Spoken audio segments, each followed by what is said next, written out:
दिनांक 18 की रात में 11 बजे के आसपास पुलिस को सूचना मिली थी कि टिकैतगंज के शिव कुमार निगम जी के घर में 6-7 की संख्या में बदमाश आए और उन्होंने जो डकैती की घटना कारित किया। तत्काल पुलिस उसको गंभीरता से लेते हुए हमारे सभी ऑफिसर्स, सभी टीमें वहां पे लगी। स्वाट, सर्विलांस, फील्ड यूनिट वहां पे तुरंत एक्टिव हुई और उसी दिन से, जैसा आप देख रहे हैं, घटना के दिन से लगातार हमारी टीमें काम कर रही थी।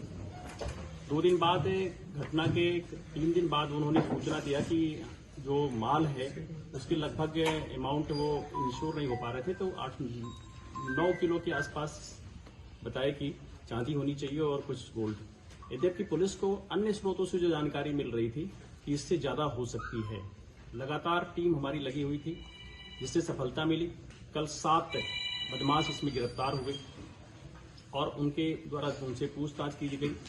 पूछताछ में उनसे जो अभी तक की बरामदगी हुई है वो 21 किलो 200 ग्राम चांदी और 51 ग्राम सोना बरामद हुआ है। इस घटना में प्रयुक्त जो एक मोटरसाइकिल थी वो बरामद हुई है। घटना की 5 अभियुक्त अभी भी हमारे गिरफ्तारी से बचे हैं, जिनके लिए लगातार टीमें लगी हुई हैं और हम उन्हें भी शीघ्र ही गिरफ्तार करेंगे और जो उनके पोजीशंस में और माल होगा वो बरामद करेंगे। यद्यपि अभी भी जो वादी मुकदमा है वो इस बात को सुनिश्चित नहीं कर पा रहे हैं कि वो शेष कितना होगा, लेकिन निश्चित तौर पे जो और अभी बदमाश पकड़ेंगे तो उनसे बरामदगी होगी। इस घटना में जो मेन बात थी, जो बदमाश थे उनको इस बात का आर्थ था कि इससे जो उन्होंने वहां से प्राप्त किया, इससे बहुत ज्यादा करीब कहीं वहां पे सामान होगी, उनके पास धन होगा।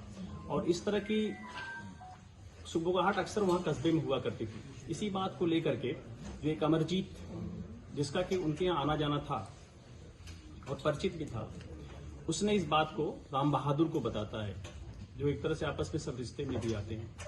और इन सबों ने फिर मिलकर प्लानिंग करके ये घटना को कारित किया। इसमें 2 मोटरसाइकिल से भी बदमाश थे, जो कि एक तरह से फॉलोअप के लिए थे कि किसी बात को हो तो थोड़ा एक एडवांस में और बैक में रह करके आहट भी लिया। घटना के पहले इन्होंने रैकी किया। अमरजीत जानबूझ करके, क्योंकि वो जानता था कि सामने पड़ने पहचाना जाएगा, तो वो बाहर रहा, बल्कि पिछले गेट की तरफ रहा। और इसी तरह से पिछले कुछ दिनों में इस घटना का जो एक मेन लीड में था गणेशी भी संपर्क में इनके आया और कई बार दुकान में आया और बैठा उठा इनसे करीबियत बढ़ा लिया। और इसलिए गणेशी भी थोड़ा लेट से एंट्री करता है घर में, और वो भी तब जब बदमाशों ने उनके इसके इशारे पर इन लोगों के आंख पे पट्टी बांध दी है, तब वो एंट्री करता है, जिससे कि वो पहचाना न जा सके।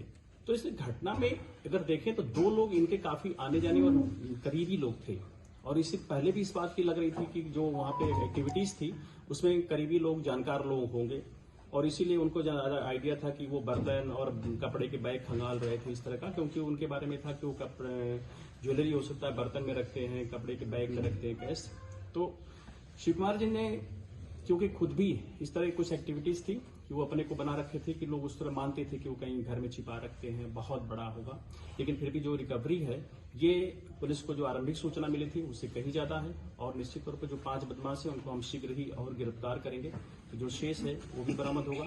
जो एक इनोवा है, वो एक बदमाश इसमें पारस उसने लाया था, उससे गिरफ्तारी पे ही हमें वो बरामद हो जाएगी।